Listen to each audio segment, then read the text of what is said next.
AI హ్యాకర్లనే కాదు మొత్తం సైబర్ ఇండస్ట్రీనే మారుస్తుందా? వెల్కమ్ టు సర్వింద ల్యాబ్స్. గిట్‌హబ్ వాళ్ళు నార్మల్‌గా బగ్ బౌంటీ అని ఒకటి ఉంటుంది. అంటే ఏంటంటే గిట్‌హబ్‌లో ఏమైనా ఇష్యూస్ ఉంటే లైక్ బగ్స్ ఏమైనా ఉంటే వాటిని ఫైండ్ అవుట్ చేసి గిట్‌హబ్ వాళ్ళకి రిపోర్ట్ చేస్తే వాళ్ళు వాటికి మనకి ప్రైజెస్ ఇస్తారు. అలాగా ఇప్పుడు నార్మల్‌గా ఏఐని వాడుకొని చాలా ఏఐ జనరేటెడ్ రిపోర్ట్స్ వాళ్ళకి చాలా ఎళ్తున్నాయంట. దానివల్ల వాళ్ళు వాళ్ళ ఆ బగ్ బౌంటీ ప్రోగ్రామ్ మొత్తాన్ని రీడిజైన్ చేశారు. అంటే ఇప్పుడు నార్మల్‌గా బయట వాళ్ళు ఎవరైనా బగ్ బౌంటీలో పార్టిసిపేట్ చేసి ఏదైనా బగ్‌ని కనిపెట్టి వాళ్ళకిస్తే, అప్పుడు వాళ్ళకి నార్మల్‌గా ఇంతకుముందయితే పెద్ద వల్నరబిలిటీ ఉండే బగ్‌ని కనిపెడితే $30,000 ఇచ్చేవాళ్ళు. ఇప్పుడు దాన్ని తగ్గిచ్చేశారంట నార్మల్ బయట ప్రజలకైతే.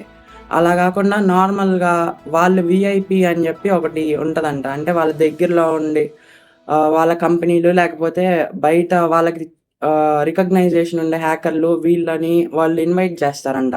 వాళ్ళకైతే అలాంటి పెద్ద బగ్స్ వాళ్ళు కనిపెడితే వాళ్ళకి మాత్రం $30,000 అట్లాగా ఎక్కువ మనీ ఇస్తున్నారంట. ఇలాగా ఏఐ హ్యాకర్‌లనే గాకుండా సైబర్ ఇండస్ట్రీ‌నే మొత్తం మార్చేస్తుంది. ఇలాంటి కొత్త కొత్త న్యూస్‌లు తెలుసుకోవాలంటే ఛానెల్‌ని ఫాలో అవ్వండి. అలాగే మీకేదైనా టూల్స్ గురించి కానీ, న్యూస్ గురించి కానీ కావాలంటే కింద కామెంట్ సెక్షన్‌లో చెప్పండి. నా పేరు రాఘవేంద్ర. Thank you.